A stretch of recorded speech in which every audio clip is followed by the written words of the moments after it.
Guys, চলে এসেছি আর একটু নতুন রান্না নিয়ে।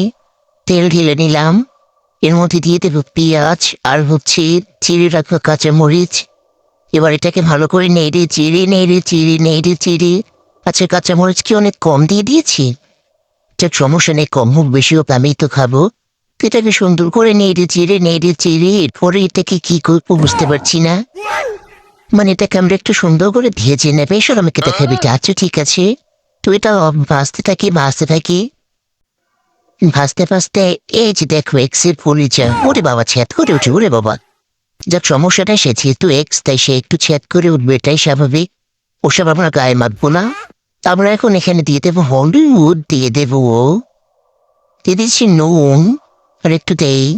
এরপরে দেবো লঙ্কার গুঁড়ো, লঙ্কা, লাল লঙ্কা, ছাম লঙ্কা, যাই বলো না কেন। তো এটাকে একটু হালকা করে ভেজে, একটু হালকা করে তেলের সাথে মিশিয়ে এবার এখানে দেব মুখ্য উপাদান। সেটা হচ্ছে কি বলতো, খাকরোল আর আলু কুচি। তো এটাকে একটু ভালো করে কুটানিটা করতে হবে, সুন্দর করে মাখিয়ে চাখিয়ে এপাশে ওপাশে সুন্দর করে লাগিয়ে মশলার সাথে। এটা একটু বিধবা রেসিপি, সমস্যা রয়েছে। এটাকে আমরা এখন ঢেকে দেবো। এই লাগে না কেন, লাগে না, লেগে গেছে।